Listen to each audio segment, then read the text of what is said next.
Tell me why you be this way. Ain't never been this way. I'ma mix that up.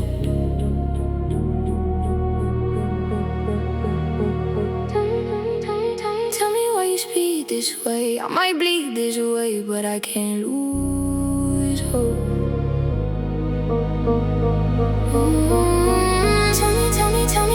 Tell me why you be this way. Ain't never been this way. I'ma mix that up.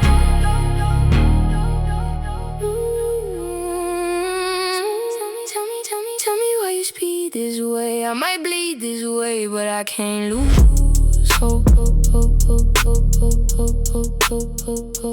Pulling off the scene when I'm fucking with the hoes. I don't wanna flex, but I did it for the show. She just wanna sex when I'm chillin' on the boat. I just wanna hit it when she running under cold. I mean, pull up, close the door. I mean, show off to your friends in Dior. She didn't like me then, but now she wanna talk when I'm tore. Talk to her disrespectfully, I'ma hark to you. I mean, the plot super thin, so I'll talk to you. Tell me why you be this way. Ain't never been this way. I'ma mix that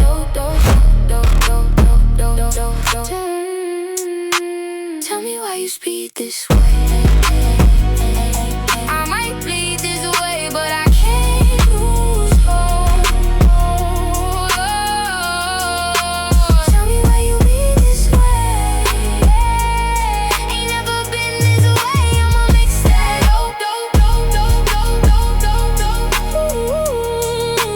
Tell me why you see this way.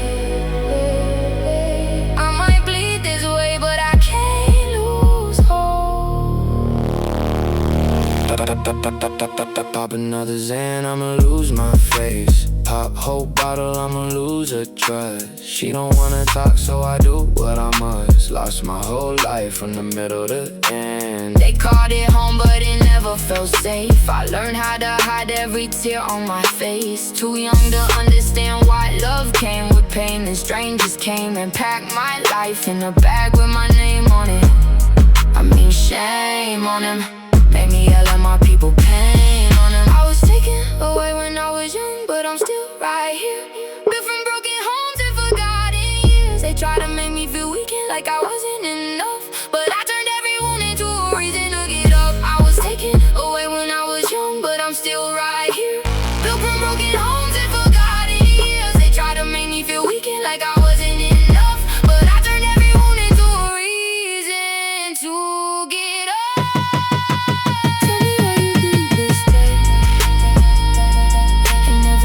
This way, I'ma mix that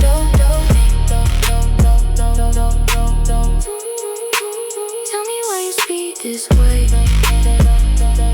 I might bleed this way, but I can't lose hope. Tell me why you be this way. Ain't never been this way. I'ma mix that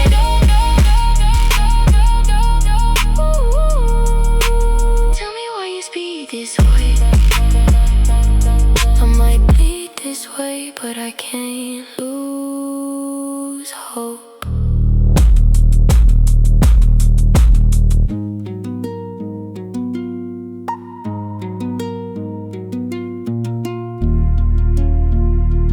Welcome guys to the Vanishing Point. This is our first ever video. I am Tony Rigatoni and I hope you guys enjoyed the song and we just played for y'all. This is going to be the first ever exclusive YouTube video. Maximus Houdini is not here today, but we are joined by the lovely Kieluna and the lovely egg-headed Nazzini. Guys, we are getting right into the Pixar theory. It's one of my favorite theories, to be honest with you. Nazz, do you know much about Pixar?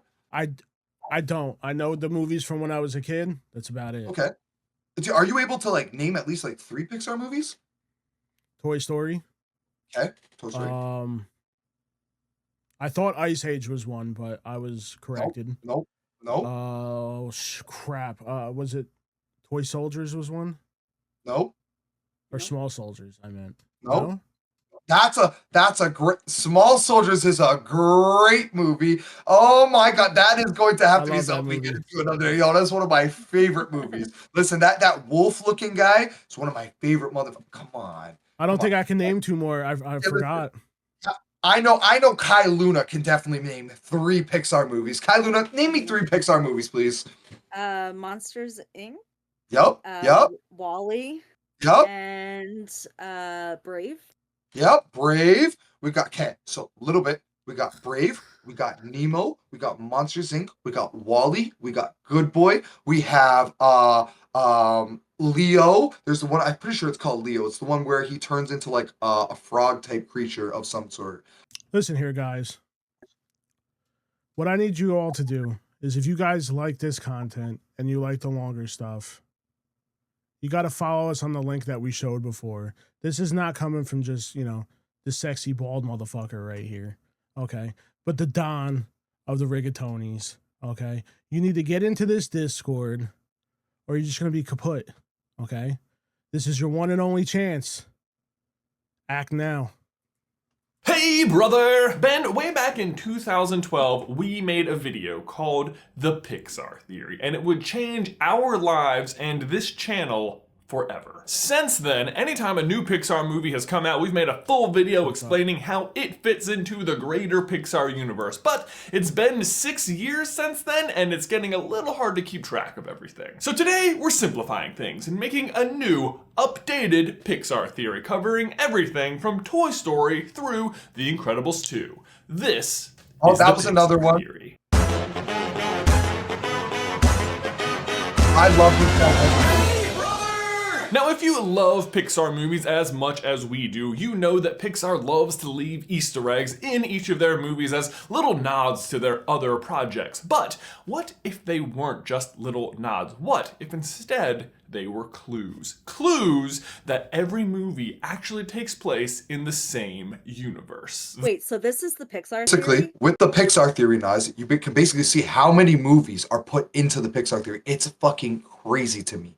Yeah, Like, Kylie, like you see how many of like characters and how many like storylines are just built into one. It's absolutely insane. I have heard about this theory before, and I know that there's other like the Disney movies and that type of thing that are all like interconnected. And Yup. I have sat there before and watched some Pixar movies and I'm like, isn't that a character from like this other movie? Like that's weird, So I'm so into this and so interested. I'm glad we found something that you're Yeah. really into and something a little Yeah, bit less yeah. controversial that we can get you into. But Nazz, Yes. with your Yeah, I'm with not your into with the controversy. as you can see in the top left corner, Nazz, we have Toy Story. Next to that is Monsters Inc. Next to that we have Cars. Right? I didn't think about that one. Cars was one of them. I guess that's Yeah, Pixar, right, me guys? too. And then we see there in the top right corner a Bug's Life. How could a Bug's Life be connected to this? That's interesting. And then in the bottom I left corner, forgot we that have was a Pixar. right. The bottom left, guess what else? Ratatouille. How does Ratatouille fit in this? But I guess with Good Boy and animals talking and evolving, I guess a rat talking isn't so weird, is it? Maybe not. And then we have Up. How does Up connect? Now, a little spoiler from what I've heard, Up and Toy Story are actually connected. Oh shit. I didn't know that either. Okay, interesting. I've never seen Up though. I have kind of heard a little something about that, but I Yep. didn't really pay attention too much to it. I just remember somebody saying, "Oh yeah, Toy Story and Up are like, connected." So I didn't really pay attention to what they were saying as far as he'll that though. he'll get into it, but essentially all Blue Eyes people in Pixar are related.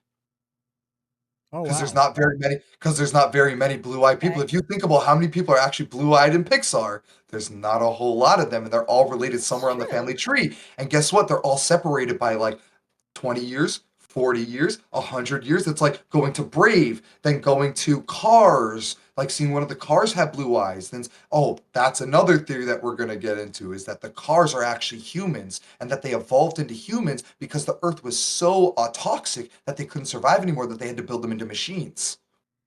I love that movie. Yep. Yeah, see, that's a good, see, that's a great, Oh, yeah. okay.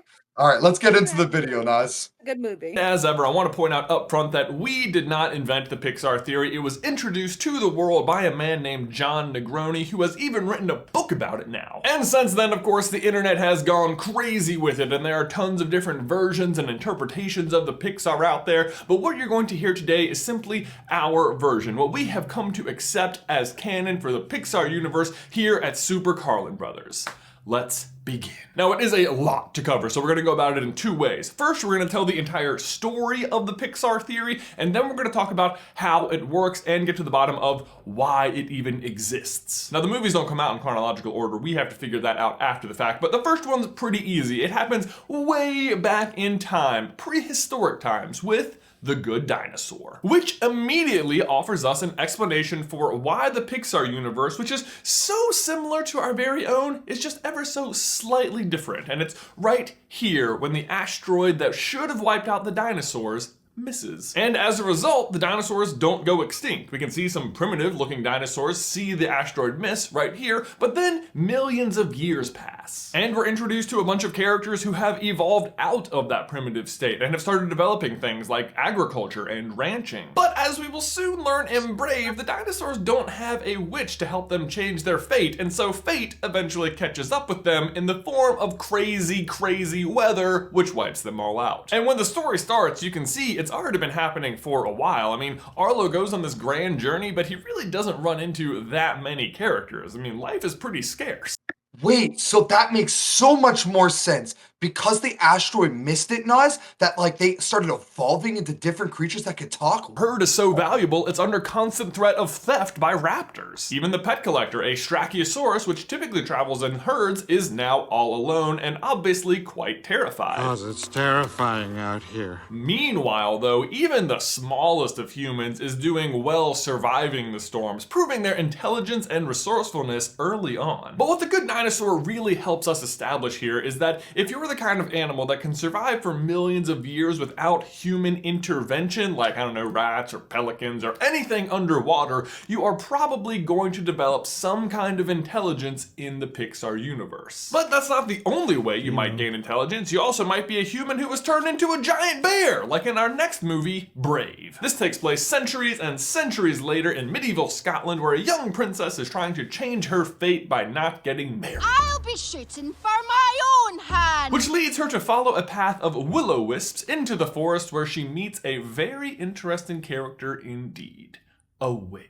And the witch's workshop is by far the most curious thing about this movie, especially as it relates to the Pixar theory. For one, it introduces us to magic, which is the first example in the Pixar universe of things not behaving the way they're supposed to. Her crow can talk to humans, her door doesn't work the way I've known doors to work, and the witch herself even seems adept at wielding magic, although she's obviously not the source of the magic. For example, all of the knives and other various sharp objects in the shop quickly turn on the witch when she's about to refuse Merida's generous offer, suggesting they do have some sort of mind of their own. And we'll dive into that a lot deeper later. There's but got to for be now, like let's- a bigger something out there that's got to be controlling these things, or it's again like the magic of as they say, Disney and Pixar. They say they got the magic. Again, this again kind of proves that like the magic of believing, the magic of kind of always going in. Isn't that witchcraft as it is? It's like as long as you truly believe that incantation,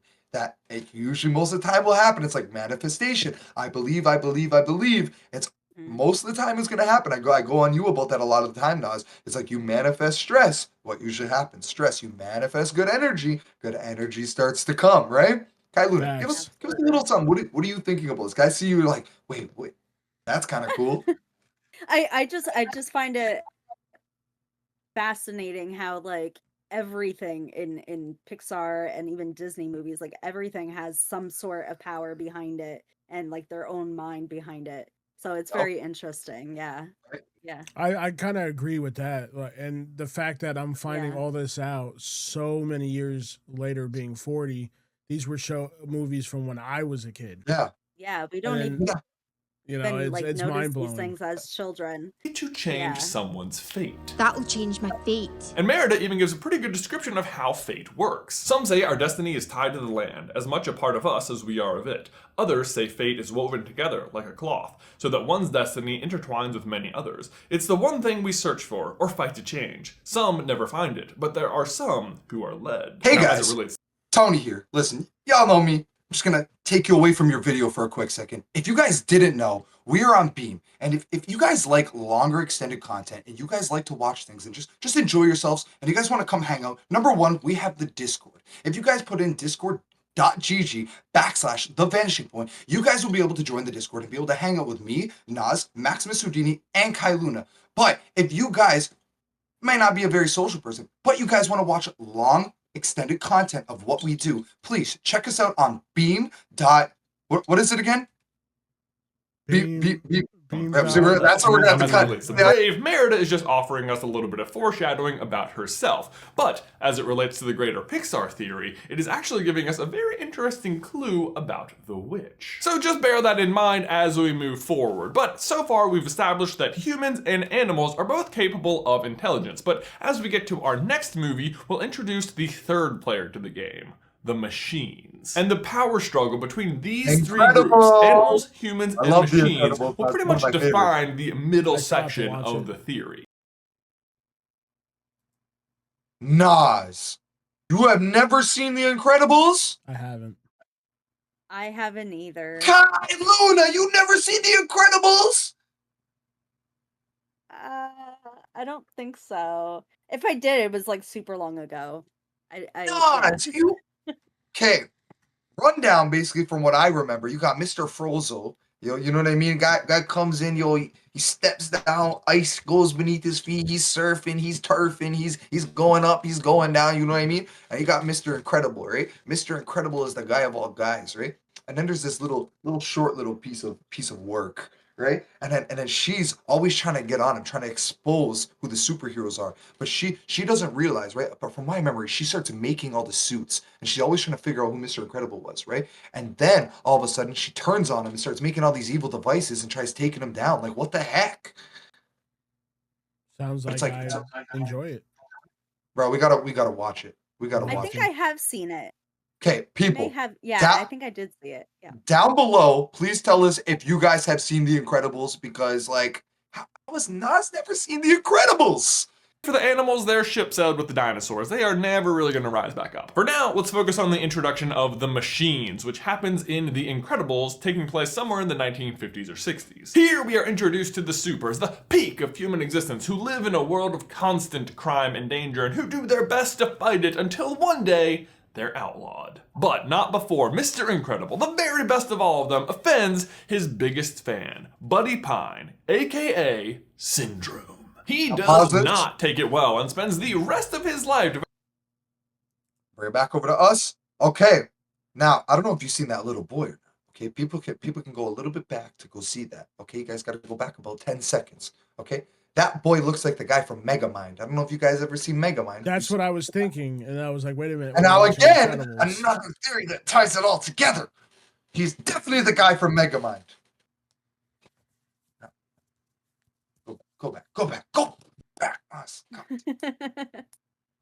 Developing technology that will help him kill the supers so that he can pretend to be one. Slight hiccup, however, the AI he creates to defeat the supers also turns out to be smart enough to defeat him. And although the Incredibles step in and defeat the Omnidroid and kill Syndrome, the damage has been done. Syndrome has introduced artificial intelligence into the world. And this will mark the end of the humans in terms of power, but it will take quite some time. The humans remain in the driver's seat. Well, except for that one time Dory drives a truck off a cliff. Next up are the Toy Stories, Inside Out, Up, Ratatouille, Finding Nemo, and Finding Dory. Finding Nemo gives us a glimpse back into the world of the animals, and especially undersea, they have been left alone for quite some time, and as a result have developed quite a bit of intelligence. I mean, they have school systems, traffic lights, and a real estate market, I guess. A lot of other clownfish had their eyes on this place. You better believe they did. And not only that, we see a lone fish successfully circumnavigate the ocean to locate his son, and a separate group of fish successfully overpower a human, while another human looks on reading his Incredibles comic book. I mean, obviously he missed out on that. Bet you guys, as you guys are a bit older than me, never realized that there was a Buzz Lightyear on the ground and an Incredibles magazine. Actually, I did notice that. Wait, That you was know one of the this guy? things that I have, yeah.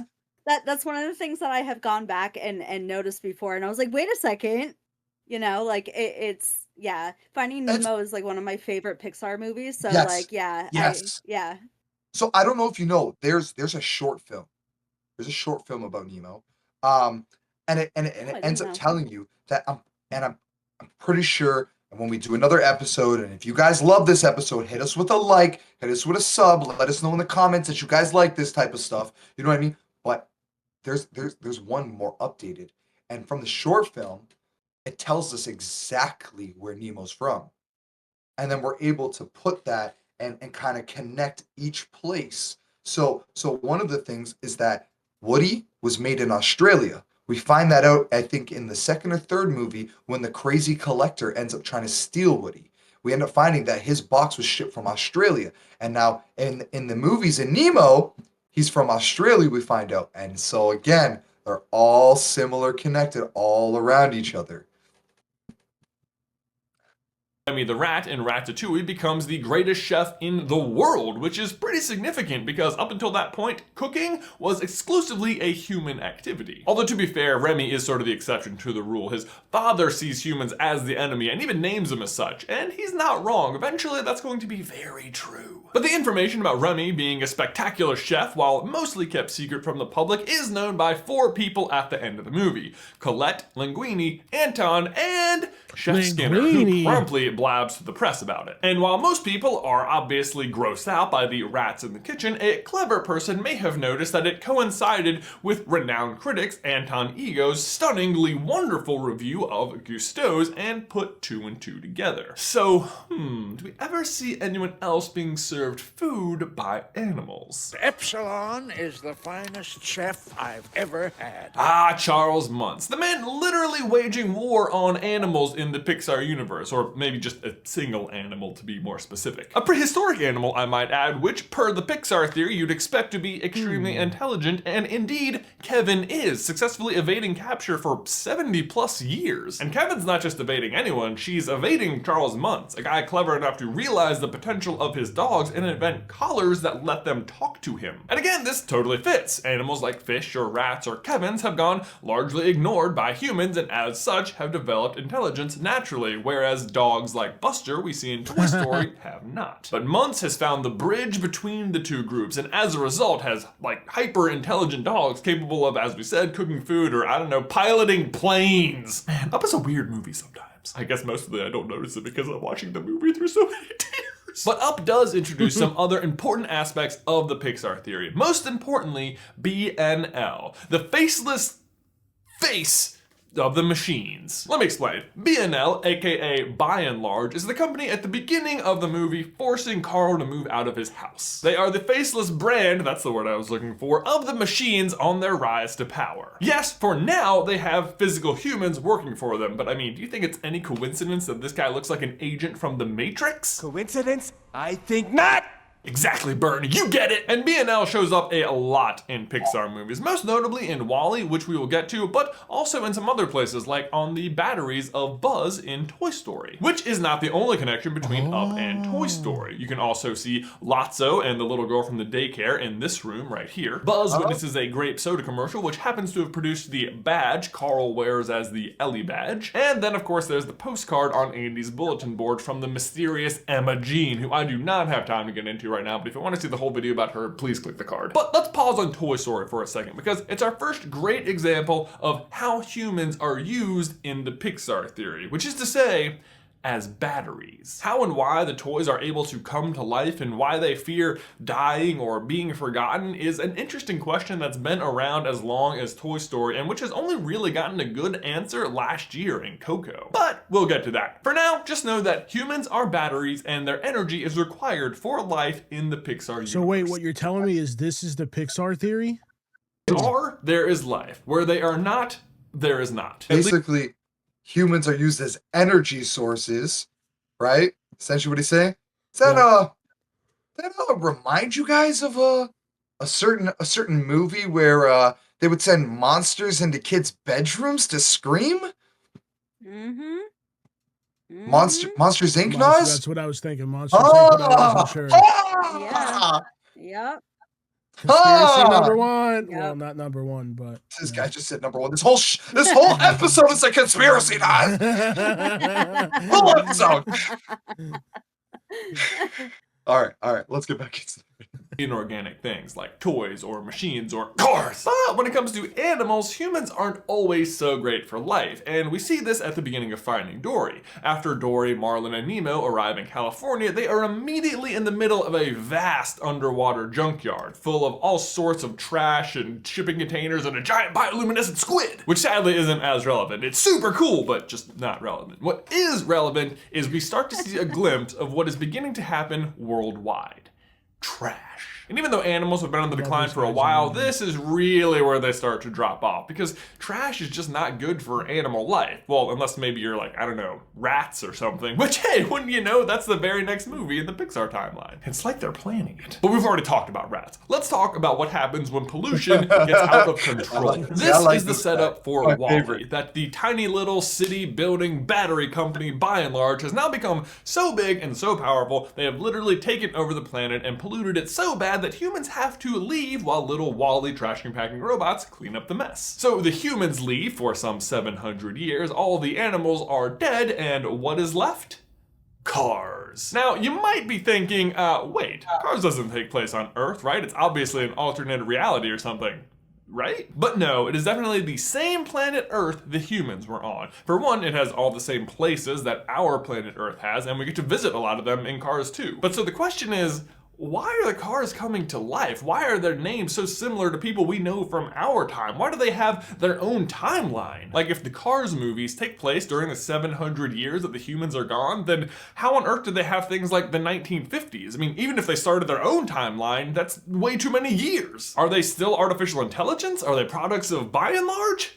No. BNL's goal is never to create a race that inhabits the planet. Instead, their goal is to control the humans with consumerism and capitalism, and that means treating them as comfy as possible at any cost. I mean, just look at how they're treating everyone on the Axiom. It's an interesting shift from the AI's first encounter with the humans with the Omnidroid. It's like they realize the better way to control them is just to pamper them into death. Kind of seem like what they're doing to us nowadays.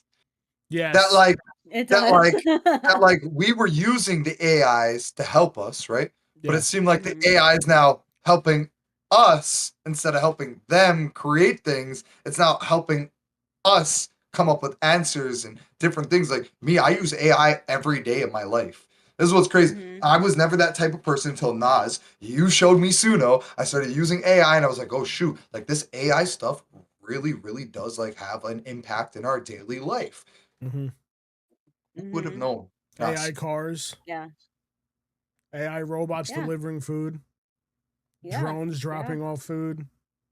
Which brings us back to the cars, which aren't coming to life via AI. Instead, it's very similar to the way the toys come to life, or the way the monsters will later fuel their cities, with human energy. It's similar to the toys, but with a few key differences. Obviously, the cars aren't coming to life while the humans are still around, and unlike toys, they are still cars, so they do need fuel to operate. Also, unlike toys, cars are not designed as something to be brought to life by a child's imagination. It's easy for a child to give personality to a cowboy, or a slinky dog, or a walking rearrangeable potato, but it's less obvious for cars, and thus they don't have built-in personalities. So instead, the cars are actually taking on the personalities of their old owners, complete with their memories, but remembered through a carified lens. It would also appear that the cars wake up, if you will, in the same order in which they were cared for, which helps explain why there continues to be new generations of cars as the series progresses. In fact, we even get a hint as to when the real Lightning McQueen must have been alive based on the band-aid this truck driver is wearing in Finding Dory. See how little details like that Interesting. YouTubers like this are able to find to be able to get. That's what blows my mind about the Pixar theory, and it's little stuff like a band-aid that connects it, Kieluna, give a little insight. What's your thoughts on some of this? Oh, I think she might be. It's just. Can you hear me? Mhm. We can hear you now. Okay, let me do it again. Okay. I'm gonna do a cut there. Okay. And then I'm gonna. Yeah. What? Nazz, isn't this crazy? Like how much stuff is truly in the Pixar theory? Like even just a band-aid is able to connect other films to other films. Kieluna, tell me what you think about this.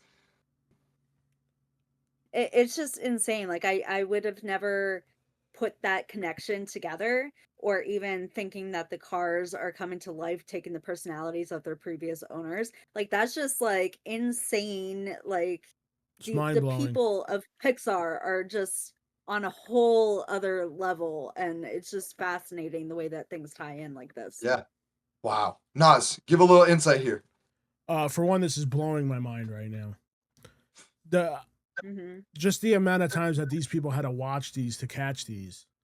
Yep. I catch some Yep. stuff, but I watch stuff over and over and over again to see what I've missed. Mm-hmm. But from the band-aid to the little note on the wall to the pin on Yeah. whose ever chest it was, Yep. like this is really messing with my head right now. But I'm I loving agree. this. Like I never knew any Yeah. of this stuff was a thing. Can we get a what? Hey? For me or well, hey, and then we gotta throw in the real one here. You know what I'm saying? What? Hey! All Shout right, out to let's Jim get- Skin. Well, hey. The series progresses. In fact, we even get a hint as to when the real Lightning McQueen must have been alive based on the band-aid this truck driver is wearing in Finding Dory. But the real big important note from Cars 3 that helps draw Cars into the entire Pixar theory is one little line from Cruz when she's driving on the beach. I didn't want to hit a crab. I'm sorry, what? What? It was cute. Is this an animal that isn't a car in this world? I thought all the animals had died off, but no, there's crabs? Okay. It's seriously like they're planning this stuff because this fits perfect. Do you remember back in Finding Dory, that junkyard scene? Well, guess what happened to be thriving amongst all the trash? Crabs. So it should be no surprise that even though the humans have vacated the planet, they have survived through the pollution and into the world of Cars. But wait, I hear you saying. When we start out in WALL-E, the planet is way more polluted than we see in Cars. There's tons of plant life for the Eves to be going down and reporting back with. Agreed, 2 excellent points, but both are actually pretty easily explained. First of all, the humans may have had to leave way before the planet looks like the way we see it in WALL-E. And second, it's possible that the Eve drones are specifically being sent to areas that have been vastly polluted to see if life has returned and is capable of being lived in again. 100% clean, and the Eve drones were coming back time after time with vegetation. They're just not going back. That's Directive A113. Stop the captains from knowing the Earth is safe. It's possible that in WALL-E, this is not even the first time that this has happened, that Otto has just been intercepting all sorts of plants and sending them off into space. And as for the planet getting as brown as we see it at the beginning of WALL-E, well, I think that's what might happen if the only inhabitants of the planet for centuries were nothing but cars. But of course, the cars die off too, because, like we said, without humans, there can't really be life. The cars can survive on fuel alone for a while, but even by Cars 2, there's already an energy crisis. But that brings us back to WALL-E, where one superhuman-obsessed little robot finally manages to get a plant delivered to a captain of the Axiom, and they come skyrocketing back to the planet, and everything is great.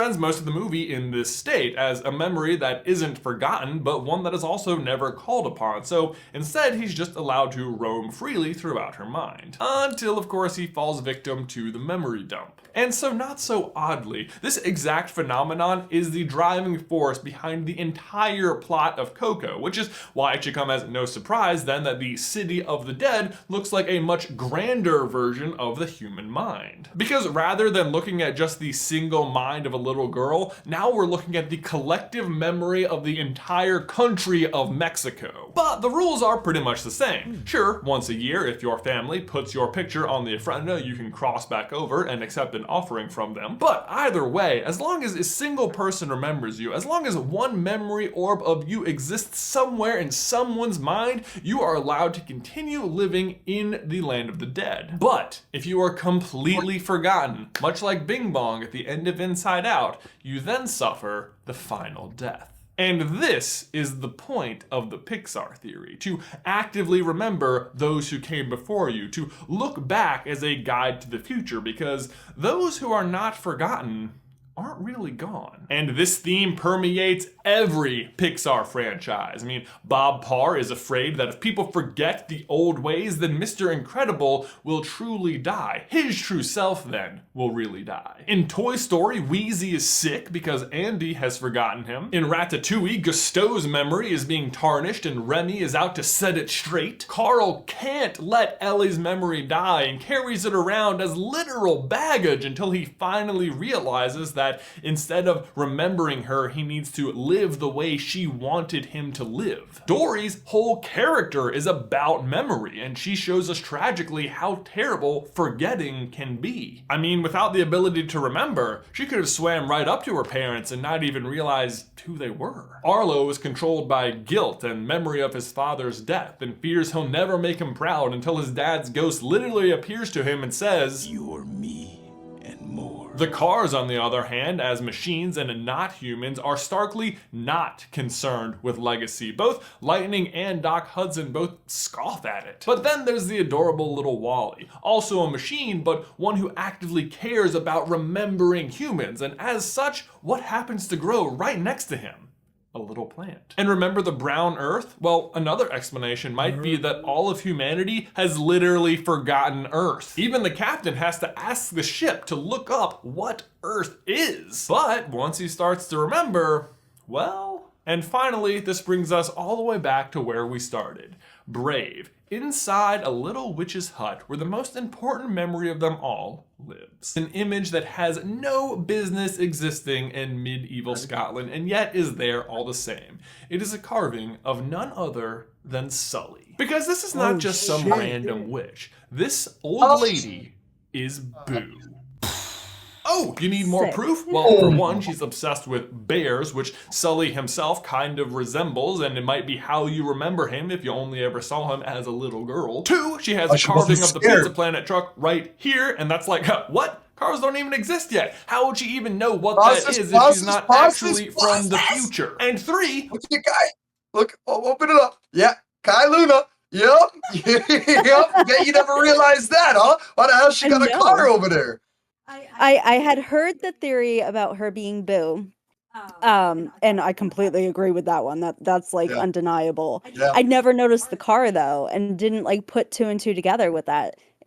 Insane. Like, why wasn't she afraid of both of them, the monsters? Because she's seen bears and she's seen all types of mystical creatures before already. Yeah. Insane. Yep. Yeah. Mind blown. It's gonna be a little animation. I'm gonna put like steam coming from the side of your head or something. Like, go ahead, Nazz. Go ahead. Where did Sully come from when she was a little girl? A magic door. And what does the witch happen to have on her hut? A magic door. But so why does Boo become a witch? Well, the theory goes that she spends pretty much the rest of her life trying to track down her best friend from the closet, but can never find him. But personally, I think she figured it out. She obviously learned about time travel at some point, but for some reason has decided to stay in Scotland. But my question is then, why there? And the answer is again, memory. Because she never wants Sully to suffer the final death. She never wants him to ever really be forgotten. And how do you fight that? By living in the past and remembering something from the future, effectively creating a permanent loop. As long as she stays here and ensures the events of Brave happen, she ensures the future, that she will always go on to be a little girl who meets Sully and that grows up trying to find him again and eventually come back to this point, always keeping the memory alive. And that is the Pixar theory. Hi guys, this is Kylie from TikTok, or Kieluna here on the Vanishing Point. I just wanted to hop in here, give you my TikTok account so you can follow me over there. I do a lot of TikTok transitions, makeup transitions, and makeup tutorials and that type of thing. So over on TikTok, you can follow me over at FrankieRez, FrankieRez. Thanks guys. Thank you so much, guys, for tuning into this episode. Hit us with a subscribe down below. Hit us with a like. Maybe hit us with a comment. Hit us with a W. And again, if you guys want to join us in the Discord, it's discord.com/invite/The Vanishing Point. Please join us down below. And we thank you so very much for joining us. This has been the episode 1 of the Pixar Theory. Episode 2, we will be covering the long form of it, an hour and 30 minutes. And Tony will be putting in the work for you guys today. Okay, thank you so much. And we are going to give you the outro. Have a great one, Vanishing Point team. Dead guys, I'm seeing dead guys. Dead guys, I'm seeing dead guys. Smoking on or up by the sunrise. Mudslide, I got my gun so slide. I wish I could've got him in my dead time. Dead guys, I'm seeing dead guys. Smoking on or up by the sunrise. Mudslide, I got my gun so slide. I wish I could've got him in my dead time. Johnny talks too much, go get high. I know you think you're hard in that guy, but I promise that when it's winter, I'ma flash bang you with dead eye. Everywhere I go, they starting at jeans wide. Dead guy, dead guy. I was trapping on the Jane, just trying to catch a fly. Dead guy, dead guy. You might get mistaken for up and get shot. Watch him die, watch him die. If he was smart, he wouldn't look up in my eyes. Got the keys to the car, so I'm spinning on these mimes. Every day I'm trapping when you moving on the side. I'm talking pull up in the black car and shoot him in the skies. I'm talking put him in the ground, he won't make it to the sky. I'm talking shoot up all his crease with a pack of punch 9. I got a key to hype up while I made it off the plane. This was my shot, I don't even gotta explain the reasons that I have this trouble like I did. Now you're in pain, I ain't mean to quit loving you, but now you're not my main. Had to put you to the side and put you replay. Now you're sitting there chatting while I let my time slip away. I mean I did in the moment like I gotta have my way. I gotta pay the piper and I gotta pay my bills. I gotta hunt these losers and I gotta make my kill. Hit him with a arrow, he might go stupid. She tried to call me out and try to call me Cupid. She came up from the start, she said she loves a human. I'm living in your world, I guess you could call me Truman. Dead guys, I'm seeing dead guys. Smoking on or up by the sunrise. Mudslide, I got my gun so slide. I wish I could've got him in my dead time. Hit him with an arrow, he might go stupid. She tried to call me out and try to call me Cupid. She came up from the start, she said she loves a human. I'm living in your world, I guess you could call me Truman. Mixing up the potion, take a sip, now I'm fuming. Took me off the planet on the rocket ship, I'm zooming. He was talking shit, now I turn into a blueprint. How you acting tough, but you won't never shoot it. I was on the front lines, cooking dope, I'm proving that's the greatest of all time. I'm the GOAT, so don't tell me I'm losing. But goddamn, these snakes keep talking about me. Goddamn, stop that ticking before I catch your body. Goddamn, pieces choke it down the facts before we catch it homicide. Goddamn, put the bullet in his backside and make this bitch cry for help. Goddamn, take them all out and made them roll the dice. I know that bitch, she thinks she's hard, she ain't live a tougher life. I'ma put her in spliff and chop her with my knife. If it was facts, the fact is you busted with this life. Jesus Christ, goddamn. Jesus Christ, goddamn. Jesus Christ, goddamn. Dead guys, I'm seeing dead guys. Smoking on or up by the sunrise. Mudslide, I got my gun so slide. I wish I could've got him in my dead time. Dead guys, I'm seeing dead guys. Smoking on or up by the sunrise. Mudslide, I got my gun so slide. I wish I could've got him in my dead time.